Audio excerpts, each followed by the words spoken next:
Hi, everyone. My name is Danielle Bender. I'm the Cinematic Arts Manager at Oolite Arts, and I want to welcome you to the first of two Q&A sessions. This is for our second public service announcement open call, Save the Bay. And tonight I'm going to go over the application process for submitting, and I'll also be joined by two special guests throughout the presentation. So they are going to be answering questions that you have and sharing resources. I'll be answering questions as well at the end of the presentation. And as I mentioned in the chat, please make sure to leave any questions you have in the Q&A feature, not the chat. So I'm going to hop right into it. Give me 1 second. So last fall, sorry. There we go. So last fall, we launched our first ever PSA open call Masks Up, and we encouraged filmmakers and artists to submit ideas for cinematic work that encouraged Miami-Dade residents to wear their masks. And we received a lot of pretty amazing proposals. We were able to fund 5 winners and 5 honorable mentions to create PSAs that went on to play all over Miami-Dade County and online. And our goal for these PSA open calls is to continue getting funding to our local filmmakers, and most importantly, for our artists to have agency in the community topics that affect their day-to-day lives. As you all know, a constant in many Miami-Dade residents' lives is South Florida's landscape, specifically Biscayne Bay. And last summer, Biscayne Bay was plagued with algae blooms, fish kills, constant pollution, and shortly after Danielle Levine Cava was sworn into office, Miami-Dade County appointed its first ever Chief Bay Officer, Irela Bague, who we have here with us today. Irela, are you there? I think we should have her on. Hi. Hi, Irela. How are you? Going? Great, glad to see you. It looks like you were on the top of Biscayne Bay. Yeah. We're so happy to have your favorite place, mine too. And thanks so much for joining us today. I hope everyone knows what a big deal it is that Irela is joining us, because she is absolutely swamped. Some of our viewers might not know what specifically our office does, or even that it existed. So can you tell us a little bit more about what you're doing and what the office is doing? Absolutely. The office is relatively new, and it really was a product of work that was done by Miami-Dade County. They developed a Biscayne Bay task force because we were very concerned, we being the public and stakeholders, were very concerned about the decline of the bay. We started seeing a massive amount of seagrass die off in the northern part of the bay. About 2017, we started sounding the alarm, and we put together this task force to really create recommendations to really attack the problem head on. And basically, we developed a series of recommendations to improve the health of the bay. And really what our work confirmed was that what happens on land ends up in the bay.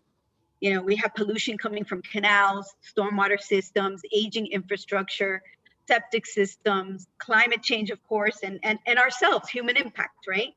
Yeah. So all of these contribute to the nutrient pollution and overall decline of the watershed. So sadly, like you mentioned, we had that horrible fish kill over the summer, and alga blooms as well, which really are devastating, not just our quality of life, but also our economy.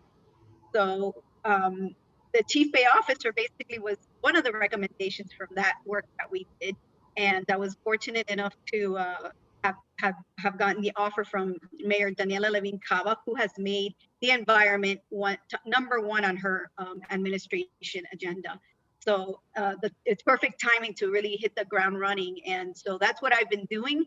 My role is really to be an advisor, coordinator, and an advocate, mainly to oversee the recovery of Biscayne Bay. And like I mentioned, we have many challenges impacting the Bay, but I would say that our biggest challenge is educating the public. We're blessed to have such a beautiful, diverse community here in Miami, but folks come from everywhere, and they really don't have that connection to Biscayne Bay and what that means. And what that means is we get our water from this watershed, our drinking water. So it's quality of life, and it's also, we're a tourism-based economy. So we rely on a healthy bay and to thrive as well as a community. So it's a vital asset for us. And really the choices that people make do make an impact on the health of the bay. And so we have a big issue to solve there. We have a lot of trash pollution as well, plastic. So, I'm thrilled that you're all putting this PSA together. I would say get as creative as you can. Our biggest problem are ourselves, or people and how we behave. And so if there's a way that we can make it a compelling case to really change your habits, lower your plastic consumption, pick up your dog poop, all these things, that little things you think are not important, but they actually do magnetize over time. So because you said something interesting, that what you do on land ends up in the bay. Correct. So something that people don't even consider about picking up your dog's waste is something that when it rains, the storm runoff goes into the bay and contributes to the killing of these plants, and also fertilizers from fertilizers as well. Exactly. And so there's a number of human activity, and we've grown a lot. So the more you grow, the more dogs, the more dog poop, the more flushing, the more it impacts to the infrastructure system that we have. I always say it's out of sight, out of mind, because our pipes are down below and nobody really thinks about it. Yeah. But and then the impacts of sea level rise, right? So we're already experienced flooding events over the year called king tide, and those flooding events impact low-lying areas that are on septic systems. And septic systems, for folks that don't know, is really a waste system in your yard underground. Yeah. So imagine. Yeah. And I think one of the things that is very maybe overwhelming or intimidating to people is they feel like there's no way one person can make an impact, right? And we kind of want to change that perception, because if you care and you make little steps and then you influence people around you to make other steps, eventually it has a domino effect, and it can influence policy. I know my colleague Laura might be able to put a link in the chat, but I know that y'all provided us with some things that people can read up on about the Bay, what steps are being taken on a government level and things that we can do. But if you had to give a synopsis of some of the top things, you already started to say some of them: reduce plastics use, pick up your dog waste. What are some things that people could consider? Don't fertilize during the summer months because they're rainy months. Just pick up trash. Or don't trash. Don't trash to begin with. But during the pandemic, we've seen that individuals are actually going out and doing things on their own because they wanted to be outside and wanted to be nature, and then you end up finding masks on the floor. It's just crazy, and just plastic everywhere. And another thing is that we're obviously very blessed to have a beautiful bay that people love to go out and boat on. So if you're coming to Miami and you're going to enjoy Miami, I say enjoy, don't destroy, right? Yeah. So if you're on a boat, and you go on, you go anywhere, just leave no trace. No trace. I mean, just leave it as nice as you found it. Exactly. So those are some of the things, and we're also blessed that we have manatees. Right now it's manatee season, and these are beautiful, gentle little giants floating around in our waterways, and people are boating fast like crazy. They don't slow down. So that's another factor that impacts our wildlife in our resource. Yeah, and just having a healthy respect for the environment and the animals around you. Even this past summer, there was, I don't know if it was summer or winter, there was somebody that carved in the algae something on a manatee. So just that's even another consideration, being cognizant of the animal life that's around you and being respectful of it. And it's kind of our duty as citizens of this world to respect it. I know you're super busy, and I know you have only just a minute or two more, but what what do you hope that viewers of a PSA will learn about Biscayne Bay beyond just the things that they can do to help preserve it? But what do you hope they'll learn about Biscayne Bay? That it's unique, and once we lose it, you know, we won't have it back. I mean, once we get to that point of no return, I mean, and it's happened in other parts of the world, but we've seen ecosystems just die. And so what that does, I mean, this is our home, that's our backyard. Like, why wouldn't we want to do everything we can to save it, right? Yeah, exactly. Well, I want to thank you for hopping on with us. Thanks so much, Irela. And if you have anything else you want to add before you sign off, please. No, I just want to thank you all, and I really look forward to seeing the final products. And I wish everyone luck. Get creative. Make it fun. And you know, I look forward to continue our partnership. Thank you so much. Of course. Thank you. See you later, Irela. Bye. Bye. Okay, we're gonna pop over to the next bit. You know, obviously, oh, whoops, wrong slide. Well, we'll stay on that one. I think basically Irela has impressed upon us how important the subject of Biscayne Bay is and the urgency of immediate action. So we do want to cover what is Save the Bay. So I'm going to go back to this slide. Give me 1 second. Oh, it's not working. Sorry about that. So let's cover a little bit about what Save the Bay is. It's a quick mini contest. We want you to send a brief explanation of what kind of PSA you would shoot to encourage stewardship of Biscayne Bay. You know, we all have our unique connections to the Bay, and we want to know what your specific take is. It should be a PSA that only you would make. Little bit of info about the background on it. We're receiving generous funding from the Lynn and Lewis Wolfson III Family Foundation, and we're going to be awarding 5 filmmakers $2,500 each to create a short PSA about caring for one of the Miami's most vulnerable and valuable assets, Biscayne Bay. We have a lot of community support, obviously from Irela's office as well as Miami-Dade County. Irela is going to help judge the final selections of films, and we're going to be working closely with Miami-Dade County and the mayor's office to get your PSA out in the world. More news on that coming soon. And most important to know is the contest, being very local, is only open to creatives in Miami-Dade County, especially filmmakers and visual artists. So if you have a great idea for a public service announcement and the ability to get it made in a cinematic format, we want to see your pitch. If you're wondering what I mean by cinematic format, your PSA has to be a video. So it can be animated, claymation, documentary, narrative, whatever it'll take to get your point across, but it must be video format. We're going to reach out to the 5 finalists in early May, and you'll get about a month to complete your PSA.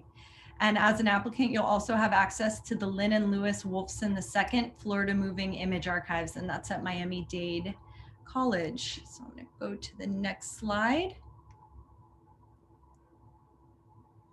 So a little bit more about the application process. It is online on our website, but it's pretty straightforward.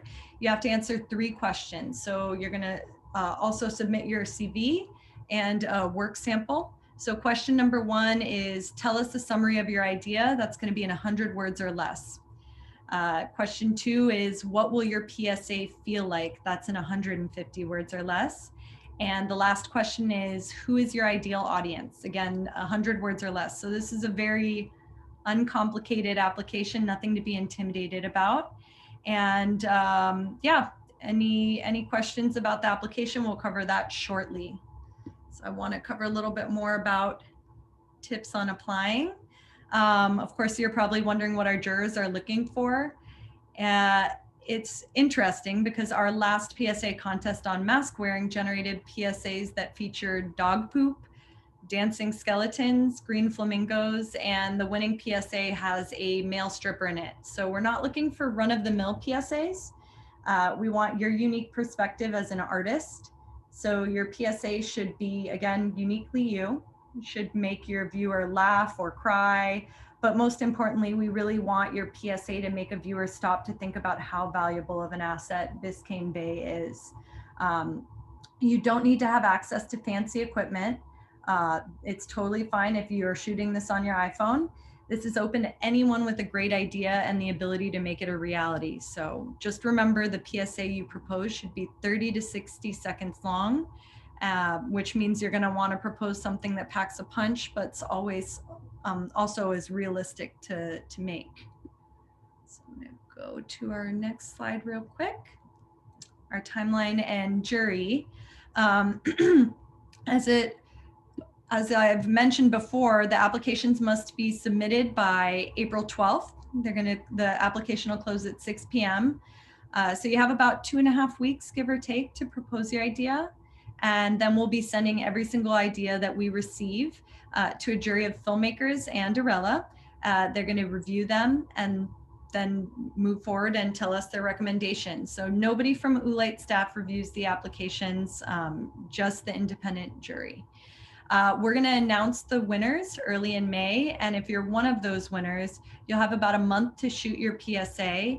And then a month after that PSA is shot, it'll screen at an outdoor socially distanced event. We have a lot of information available on our website, and I think my colleague Laura plugged it in. I'm going to pause for a second because I feel like I've said quite a bit, and I want to leave room for questions if anyone has any. We are going to be joined shortly by not my colleague, but a filmmaker from our community, Katja Esson. She was one of the winners from our Psa Contest, so she'll be popping in shortly. But I'll just wait just a minute to see if anyone has any questions so far.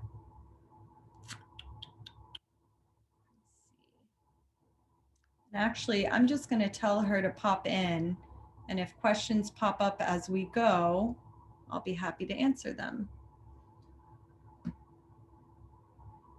So there we go. And I know there has been some hesitation in the past about, I've never made a PSA before. All of the filmmakers that were participating in Masks Up had never made PSAs before, so it is possible. I got a question that says, is there a specific call to action that must be named? No, there's not a specific call to action. We don't want to be prescriptive about what you have to make. Yes, it is broadly Save the Bay. Sorry, I realize only the panelists can see this. But one of the things that you want to consider is Irela did give a couple of really good tips, which we're going to make this video. Hi, Katja. Give me 1 second. I'm just finishing this question. We're going to make this Q&A available. So you'll be able to look over what Irela provided, as well as the link at the beginning of this chat about, some of the things you can do towards saving the Bay. But basically, it's up to your vision as a filmmaker to decide what kind of PSA you want to make. If it's about your love for Biscayne Bay, that works. If it's about respect for wildlife, that works. If it's about not littering, that works. Again, it's just broadly about Save the Bay, and then you choose the unique way that you want to address that. While we wait for more questions, and I do encourage you to put them in the Q&A so we don't miss them, I'm going to ask Katja if she can pop back on. Hi, Katja. How are you? Hi, how are you? And just to give a little background, Katja was selected as one of the 5 winning PSA proposals that went on to make a PSA about mask wearing in Miami. You go to her slide right there, and you can see a picture of her winning PSA. It was titled The Stripper. My colleague Laura just put the links to the films in the chat. You can see all the winning PSAs as well as the honorable mentions. They came out pretty amazing. We were thrilled with them, and they went on to play on the news, Miami Beach television, all over. So I want to welcome Katja and tell everyone a little bit about your background in filmmaking. Oh, hi everybody. Yeah, I'm a documentary filmmaker. I've been doing that for more than 20 years. And my film career started here in Miami. Then I went to New York, and I came back in 2016. And since then I'm working on a documentary here in Miami about Liberty City, when I don't make little PSAs like the stripper. Yeah, this one's quite different from your documentary work, for It was sure. fun. It was so much fun. Oh my God, it was so much fun. Yeah, and so tell me, we'll get to like the making of it because I'm sure that'll interest a lot of people, but tell me a little bit about your experience with the application process. Yeah, it was super easy. I mean, you have to have an idea, and then it's how many? What's the limit of the words? It's very few words, right? It's like 100 for the first question, 150 for the second question, and 100 for the last question. Okay. Because I remember that there was very, very little space to explain, how your idea would look. So every word counts, and you just have to really make it as visual as possible to let people see what your idea is, But it was incredibly easy, and I'm just saying that because I'm so inundated right now with my documentary project with other applications that are so incredibly complicated and take so much time, and it's like a job on its own just to do applications. So this one is super easy. This one's a breeze, and I've received the question of, if you need more than the 150 words, what do you do? I want people to keep in mind that it is a short PSA. It should be 30 to 60 seconds. So the log line and your introduction of what this will look like should be pretty short, because the PSA itself is pretty short as well. And when you filled out the application, what did you think we were looking for content-wise? Did you think we were looking for something or specific? No, I thought it was very, it could be serious, it could be, it could be funny. I went for funny, but it could be also it could be serious, So it was very open.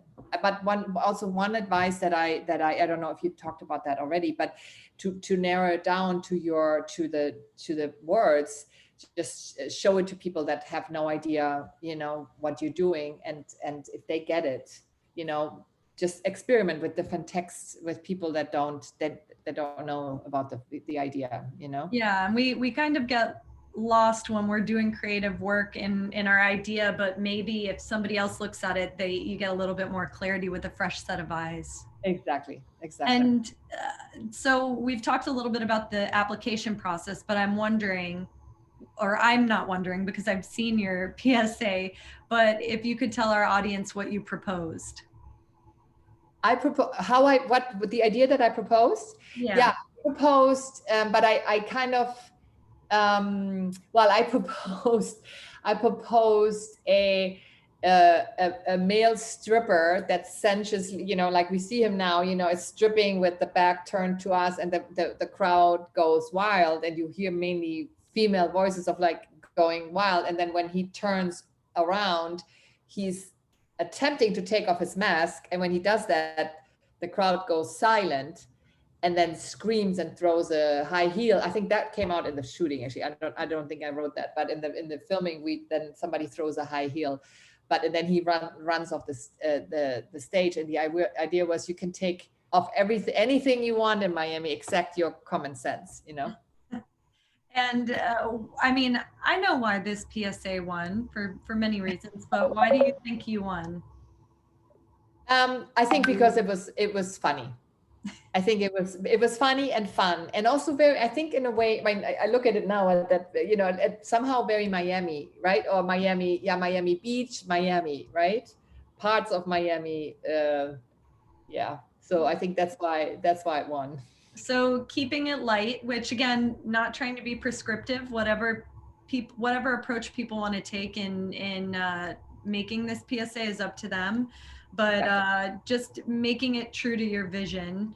And I know that this was obviously in the peak of COVID time. We're still kind of in there, although it seems like things are getting better. What was it like shooting a PSA during COVID? Did you feel comfortable?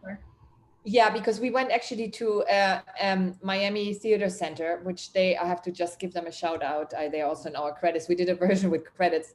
They basically donated the place. We just had to pay the people that were working there. So we were in this huge space with like a crew of 4, and that we felt safe. And we had all the, everybody was wearing masks. We had hand sanitizers and everything there, but we had space, you know, we kept the distance. So it felt safe. Yeah. And, you know, just putting this out there, I already said it earlier, but you were the audience choice winner. When you were making this PSA, beyond it being funny, what did you hope viewers would take out of this?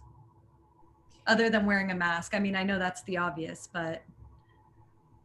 Yeah, we were trying to reach a certain, like the cool people that think they don't have to wear masks, you know, like the younger people, the cool, you know, just to make it somehow mask wearing fun and cool and smart, you know. So we were trying to reach a certain group of people with the Yeah. PSA. Yeah. And Katja, I know that you're not a PSA filmmaker. What advice would you give as our like closing remarks? What advice would you give to filmmakers that have never made a PSA before? It is, I mean, if you go for funny, it is like a joke, you know. Look at it as like a joke as a short film, maybe. Or yeah, it has to be something with a punch, you know, I would say, if you're going for funny. Now there are other PSAs that are very serious and you know, go the other direction, or maybe even make you sad or angry or something, you know. But it's like the punch, it has to be punchy. I think that's important. It has to end with a, you know, because that you want people to do, you know, but PSAs are supposed to get people to do something. So that's what you have to do at the end of the film, you know. Yeah, and ultimately the goal of a PSA is to move people to action. So for the PSA contest you participated in, that looked like wearing a mask. For this PSA, it's different because there's several different action items, as somebody asked earlier, of what somebody can do to save the bay. There's many things that you can do. So I think this contest, even more so, has a little bit more room to be open to interpretation, as opposed to just saying one directive. Did you find working in this format easy or a challenge to have it so short? I loved it. I have a co-director who's also the director of photography that I work with, Hector David Rosales, and we had so much fun. We had fun storyboarding this, you know, we had fun filming this, and it was like a breeze. It was like a fresh breeze while we were working on this very long-term, heavy-duty documentary that we're doing, you know. Yeah. Yeah. And working within the budget that we sent your way, the 2,500, is that something that's doable or it's tight? It's, oh my God, it's crazy tight. Everybody donated there. We had a casting director, you know, but it was for a good cause. So he worked for free. The actor got paid a little bit. The theater donated, except the payment for the, you know, Hector and I donated our time. No, I mean, if you want to look at nice, make it look nice, you know, that budget is very, very tight. But if it's for a good cause, people will help you. So.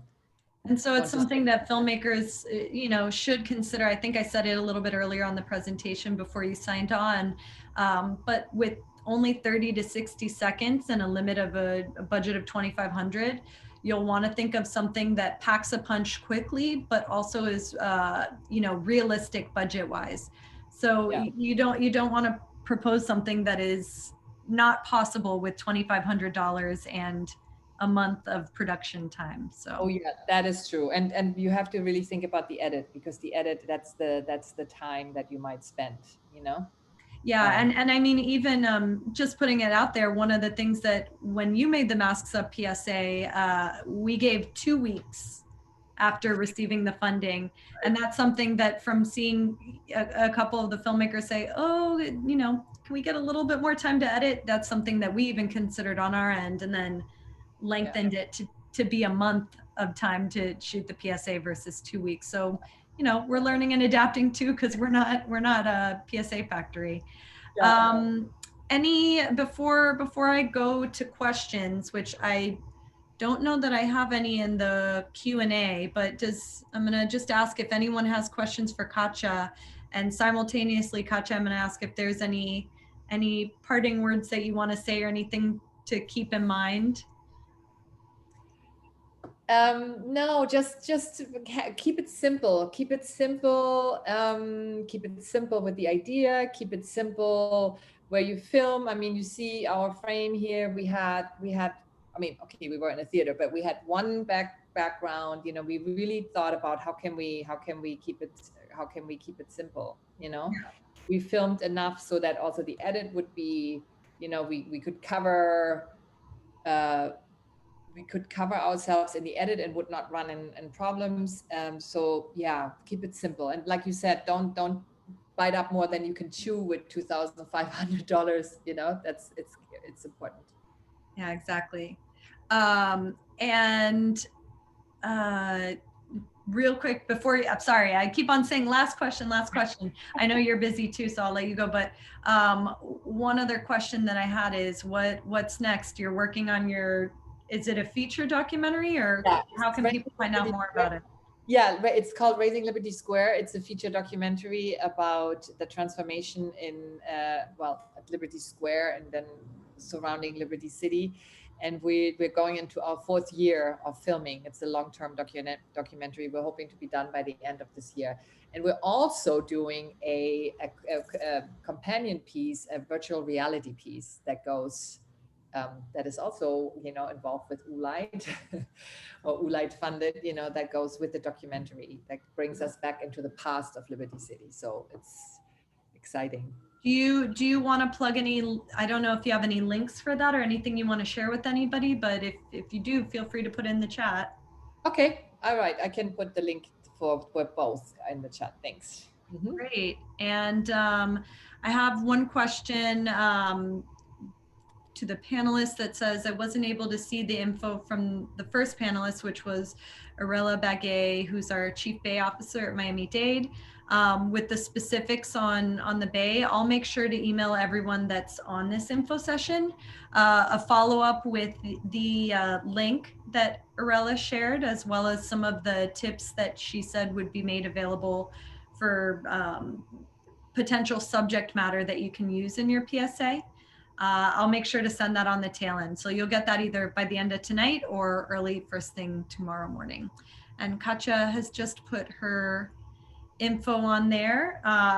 Katja, thanks so much for joining us. I am officially releasing you from your service today. So I'll see you soon. Thank you so much for having me. Okay, yeah, see you soon. Pleasure. Bye, Katja. And I'm gonna stay on for just a minute to see if there's any last minute questions, but also to shamelessly plug a bit of programming going on. So we have an upcoming event from the Cinematic Arts program that we're going to be offering. Next Wednesday, we'll be back on to present Pass the Mic, We Will Tell Our Stories. That's in partnership with Community Justice Project and will be moderated by Nadej Green. It's a pretty incredible program, and I think it's going to be really special. We've essentially paired 3 documentary filmmakers with 3 community experts who better to tell the stories of what's going on in neighborhoods in Miami-Dade than the citizens that are living these stories. So the 3 documentaries that are going to be shown, there's going to be one on housing issues and housing rights. The second one will be on mutual aid and hunger.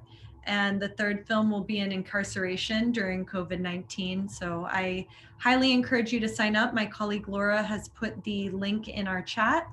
And I would also like to encourage you to head over to our Facebook at 6 p.m. We're going to have a live conversation between Sasha Wurtzel and curator Kristen Kennedy. And that's, again, happening at 6 p.m.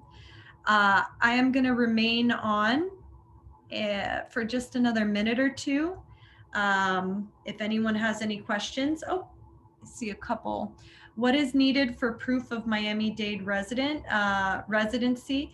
In the application, you'll see that we ask for your address, that you're going to submit it on there. We're not going to be checking your IDs for that, but please do keep in mind that this is a contest for Miami-Dade residents. So don't try to sneak around it. We're going to try and keep it to Miami-Dade residents only, please. I have a question that says, I joined late, so I apologize if you already answered this. Can you apply as a pair of collaborators or only as an individual? You can only apply as an individual. I will say that, for example, Katja, she collaborated with she co-directed with Hector David Rosales. However, the way that Oolite accepts all the applications is whoever submits the application is the winner. We can only list one winner.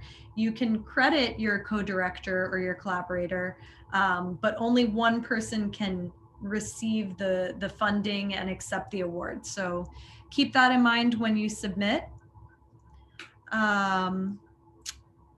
Don't see any other questions, but I'll stick around for another minute or two. Hold on one second. I want to get that link from Irela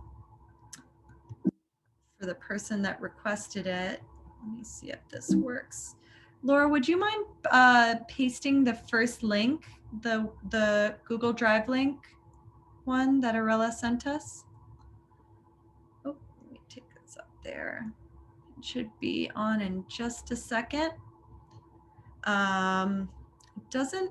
There we go. Perfect. So for the person that was asking about resources available that Irela shared, you can find some of it there. Oh, Freddie pasted it too. Thank you.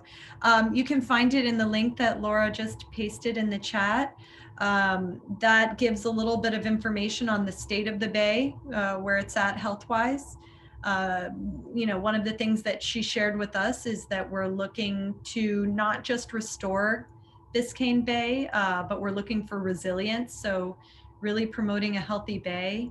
And one of the key takeaways that I took away was the things that we do on land end up in the water. So fertilizing on, during the summer when it's raining a lot, the runoff goes into the water and causes a lot of these fish kills and seagrass die-off.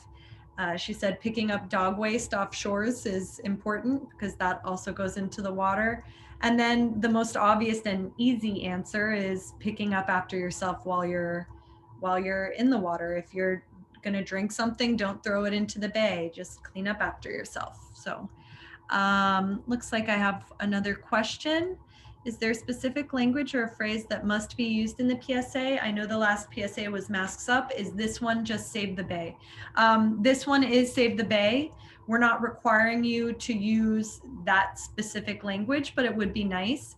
And then any films that are made, again, you're submitting your proposal. You're not making it until we pick the winners. But any of the ones that are chosen to receive funding, on the tail end, we provide you with a holding slide that you can put on to your film that gives you the proper crediting. But again, just to clarify, you do not need to use the exact language Save the Bay, but it would be nice as that is the title of the contest. One thing that I should mention, as Irela had mentioned earlier, is the winning PSAs. Once they're finished, we send them off to Miami-Dade County. They take a look at them, and the hope is that they'll be off in the world. We have a couple of really exciting announcements about where exactly they'll be in the world, but I'm not allowed to say them yet. But think TV, think transit. They're going to be in some pretty awesome big places with a lot of visibility because this is something that the environment is part of our economy. So we really want to promote that to tourists and anybody coming into Miami-Dade, residents included. What is the title Save the Bay in Spanish? Good question. I am not a fluent Spanish speaker, so if you give me 1 second, I can, oh wait, you know what? I'm not able to pull it up right now, but if you go to our submittable for the Save the Bay application, in the beginning part, we have the prompt in English, in Spanish, and in Creole. So you can access any of the 3 of those. And I believe the translation is right at the top of it, especially under the part that's in Spanish. And at each one that's translated, you'll be able to click through to go to the FAQs for the application specifically in that language. Another question that I've received is if you can submit the application in Spanish or Creole, and you are able to. Anything that you submit in the application, if it's in Creole or Spanish, we will send to a translator and have it translated in time for the panelists to review it. And I just got the language for that. It's salvar la bahía.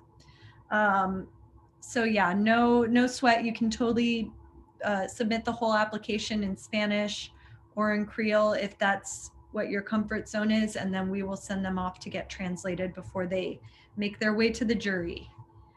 It does not look like I have any other questions. I'll hold on for one more minute. Just a reminder that our deadline is April 12th. So again, about 2.5 weeks to submit your application, and really looking forward to that. Any other questions? I think we're good. What I'm going to do is I'm going to turn my video off. I'll have the title slide up, this image that you see right now. And if I see any questions pop up in the next minute or two, I will make sure to answer them. I think Laura also put in the chat, but you can find it on our website. I'm going to be hosting virtual office hours tomorrow and March 30th. So if there's any questions that you maybe felt too shy to ask or come to you later, feel free to sign up for one of those office hours. It's basically you and I talking for 20 minutes, and you can ask me any question you'd like. And Laura just put the link in the chat. I have a couple of time slots available tomorrow and several available on the 30th. So standing by, I'm at your service, happy to help in any way I can, and looking forward to obviously seeing your PSAs. Go. All right then.